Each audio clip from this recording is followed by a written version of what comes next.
আমার গল্প শুনবে? তার সাথে যখন যোগাযোগের সব রাস্তা বন্ধ হয়ে গেছিল, তখন বাধ্য হয়ে আসি তার শহরে। ভরসা মাত্র একটি ছবি।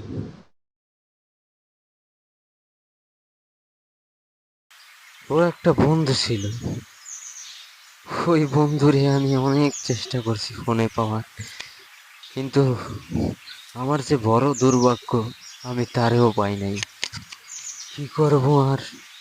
দুই চোখ যেদিক যায়, তার শহর বইরা তারে আমি খুঁজতে লাগলাম, কিন্তু আমার যে বড় দুর্ভাগ্য, তার খোঁজ আর আমার মিলল না।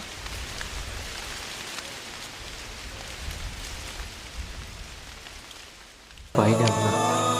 একটা পর্যায়ে মনে হয়েছে এটা বিধাতারই লিখন, এটা মাইনে নিতে হইব। তারপরে একদিন হঠাৎ তার খোঁজ পাইলাম, কিন্তু আফসোস।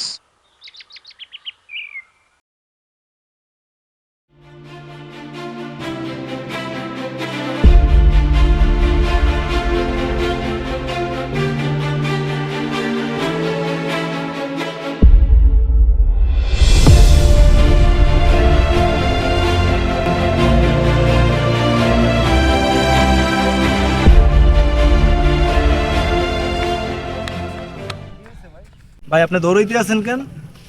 কি সমস্যাটা খুলে বলেন। ভাই, এই মেয়েটারে চিনেন? দেখি দেখি দেখো।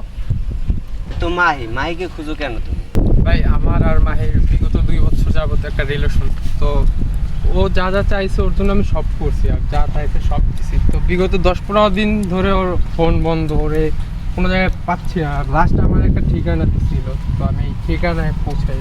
সবই বুঝলাম ভাই, আমি ভালোবাসার টানে এক শহর থেকে আর এক শহরে চলে আইছেন, তবে যারে ভালোবাসছেন তার সম্বন্ধে আপনার মনে করেন জানিয়ে আসা উচিত ছিল। ভাই ঠিক বুঝলাম না। আমি তোমার বুঝিয়ে বলতে আছি, এই যে মাহি ভাই, এই মাইয়ে তো ভাই ভালো না। এই মাইয়ে মনে করো এলাকায় ছোট বড় সবার জীবনটাই ভাই ধ্বংস করে দিয়েছে। এই কিছুদিন আগে মনে করো বাসা থেকে কিছু মনে করো সোনা গয়না আর কিছু টাকা পয়সা ছিল, ওইগুলো নিয়ে কোথায় যে গেছে তার ফ্যামিলিও কেউ জানে না।